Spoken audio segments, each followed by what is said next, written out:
Genius Mohan Rakesh ji की कहानी। Genius coffee की प्याली आगे रखे मेरे सामने बैठा था। मैं उस आदमी को ध्यान से देख रहा था। मेरे साथी ने बताया था कि यह जीनियस है और मैंने सहज ही इस बात पर विश्वास कर लिया था। उससे पहले मेरा जीनियस से प्रत्यक्ष परिचय कभी नहीं हुआ था।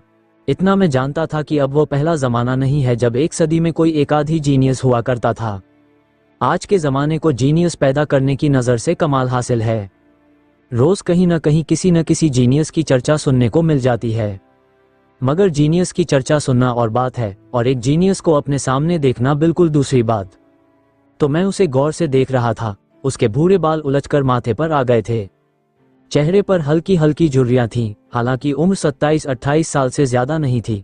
होठों पर एक स्थायी मुस्कुराहट दिखाई देती थी, फिर भी चेहरे का भाव गंभीर था। वह सिगरेट का कश खींचकर नीचे का होंठ जरा आगे को फैला देता था, जिससे धुआं बजाय सीधा जाने के ऊपर की तरफ उठ जाता था।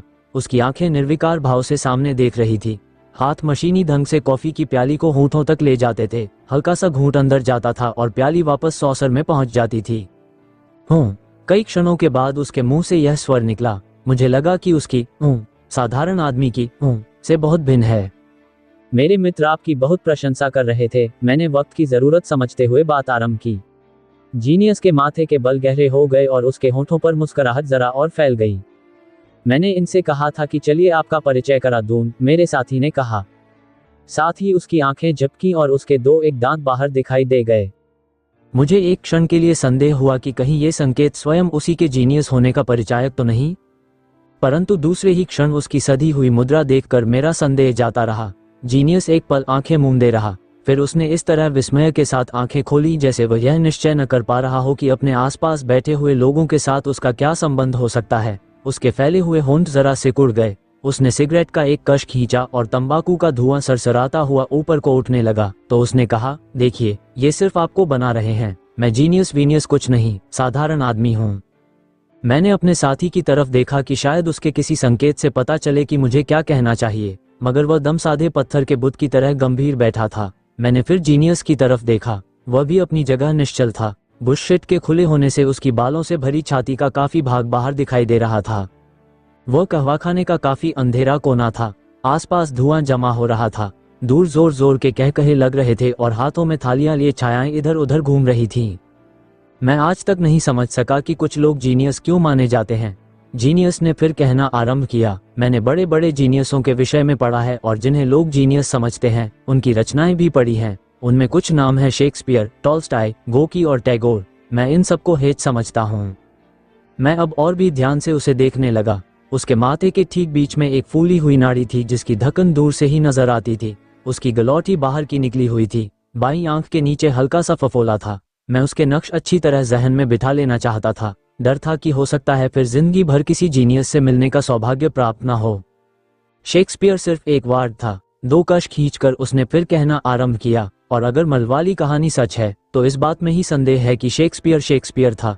टॉल्स्टॉय, गोकी और चेखव जैसे लेखकों को मैं अच्छे कॉपीइस्ट समझता हूँ, केवल कॉपीइस्ट और कुछ नहीं, जो जैसा अपने आसपास देखा उसका हूबहू चित्रण करते गए। इसके लिए विशेष प्रतिभा की आवश्यकता नहीं। टैगोर में हाँ, थोड़ी कविता जरूर थी। वो खुलकर मुस्कुराया। मेरे लिए उस मुस्कुराहट का थाह पाना बहुत कठिन था। पास ही कहीं एक प्यालियां गिरकर टूट गईं।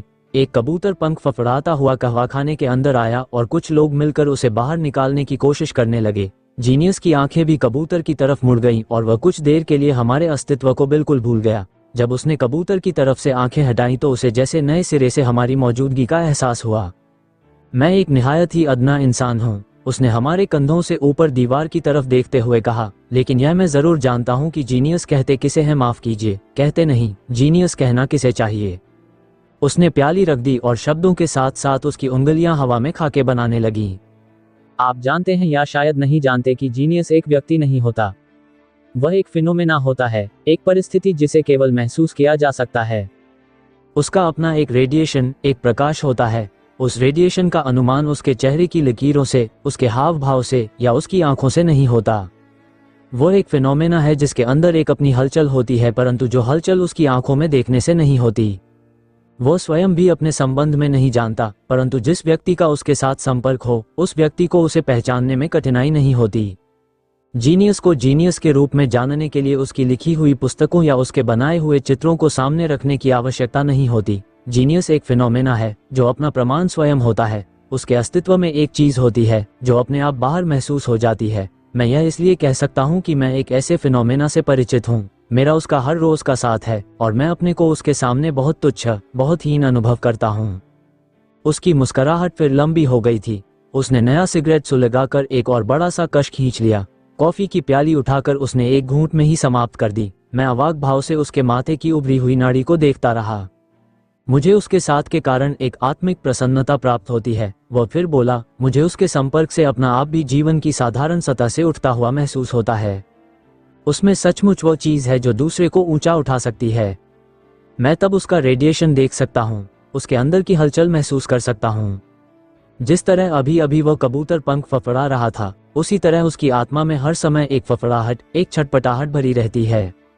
उस छटपटाहट में ऐसा कुछ है जो यदि बाहर आ जाए तो चाहे जिंदगी का नक्शा बदल दे। मगर उसे उस चीज को बाहर लाने का मोह नहीं है। उसकी दृष्टि में अपने को बाहर व्यक्त करने की चेष्टा करना व्यवसाय बुद्धि है, बनियापन है। और इसलिए मैं उसका इतना सम्मान करता हूँ। मैं उससे बहुत छोटा हूँ, बहुत बहुत छोटा हूँ, परंतु मुझे गर्व है कि मुझे उससे स्नेह मिलता है। मैं भी उसके लिए अपने प्राणों का बलिदान दे सकता हूँ। मैंने जीवन में बहुत भूख देखी है, हर वक्त की भूख, और अपनी भूख से प्रायः मैं व्याकुल हो जाता रहा हूँ। परंतु जब उसे देखता हूँ तो मैं शर्मिंदा हो जाता हूँ। भूख उसने भी देखी है और मुझसे कहीं ज्यादा भूख देखी है, परंतु मैंने कभी उसे जरा भी विचलित या व्याकुल होते नहीं देखा। वह कठिन से कठिन अवसर पर भी मुस्कुराता रहता है। मेरा सिर उसके सामने झुक जाता है। मैं जीवन के हर एक मामले में उससे राय लेता हूँ और हमेशा उसकी बताई हुई राह पर चलने की चेष्टा करता हूँ। कई बार तो उसके सामने मुझे महसूस होता है कि मैं तो हूं ही नहीं, बस वही वह है, क्योंकि उसके रेडिएशन के सामने मेरा व्यक्तित्व बहुत फीका पड़ जाता है। परंतु मैं अपनी सीमाएं जानता हूं। मैं लाख चेष्टा करूं फिर भी उसकी बराबरी तक नहीं उठ सकता।